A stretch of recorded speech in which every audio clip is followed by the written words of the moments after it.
In this episode of The Breakdown, we're going to be looking at sniping in defense. So right here, we've got a reverse quickie. And you can see they just burn them on the outside. And if that doesn't work and they do chase, we get them on the inside. And the reason for that is because we run a reverse quickie when the middles are really tight. We do have a video on this, so this is going to be very quick. When the middles are real tight, and if we do find that they are loose, the first toucher has actually pulled corner, and we either get the gap in the middle for us to step back into, or we can burn on the outside. Okay, so that's just the beauty of a reverse quickie if it's done really well. Now the same thing can be said for an out ball, as we see here. Middles are really tight and we go against the grain, or if the middles are a little bit looser, it opens up the middle. Okay, so when you look at that, that's a really tough thing to defend. Okay, we tighten up, they go out. Okay, we loosen up the other middle and they hit between us. So what do we do here? How can we defend this? Well, this is an out ball. For those who are counting, this is dumped on the link. It is still an effective way to defend, but just for the video purposes and coaching purposes, we'll just pretend that might be a middle. Anyway, so let's have a look at this play. Out ball here. Touch.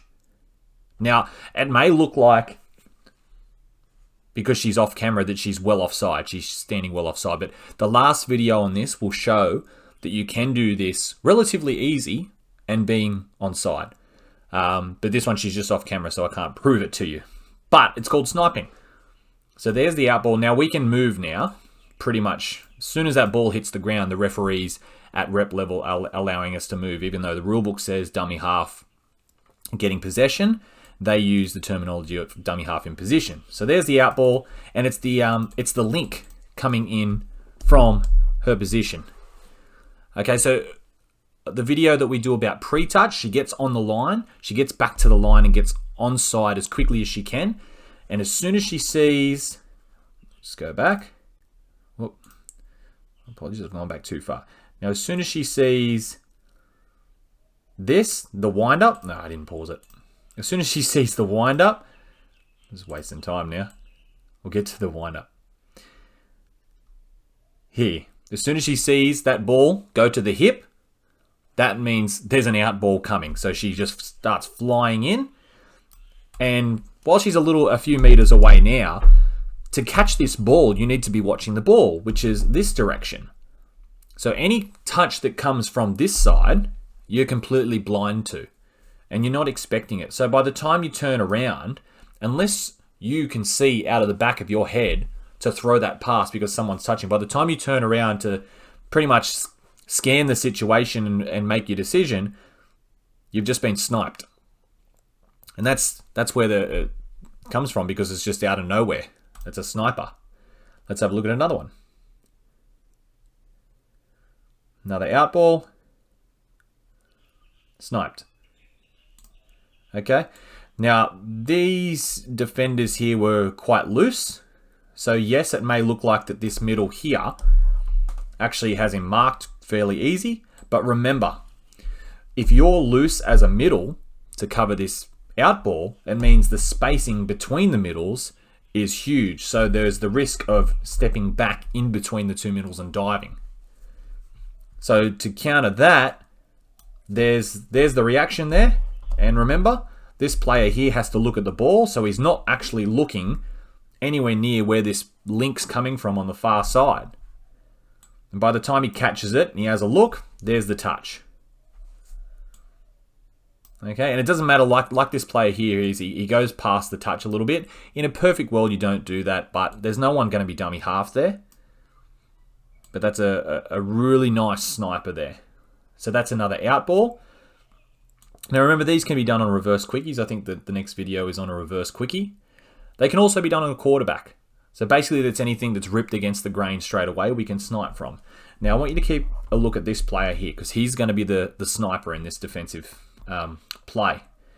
And it'll show you that you can be on side here. Now this is a 7 meters. This was the first year they introduced the 7 meters. Now you look at his pre-touch. He was moving forward slowly, but he's back on the line now, getting ready. And he's nice and tight. So there they dump. Now he's still on the line. You can still see his foot here on the line, and they've just touched the ball.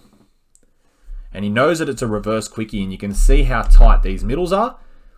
So the threat is all this space out here that's occupied by one winger. There's the reverse quickie.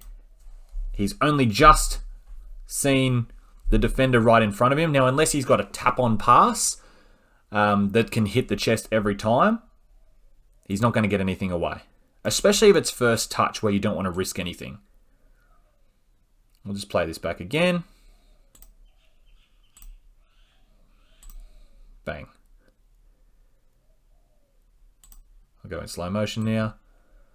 Shoots up off the line. Sniped. And what's good about this as well is the winger came up as well on this. The winger's up, reacting really well. So if he does get that tap on away, normally a tap on takes the speed off it. So the winger will have a little bit more time to react than if he was able to catch and pass in the one motion. But yeah, that's snipering. So out balls, reverse quickies, quarterbacks are the main three that we use them on.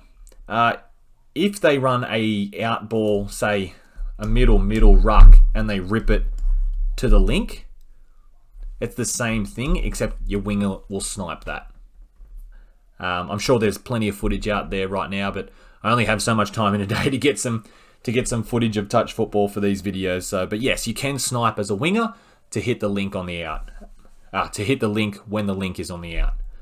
But yeah, thanks guys. Hope you enjoyed this video on sniping, and we'll see you on the next breakdown.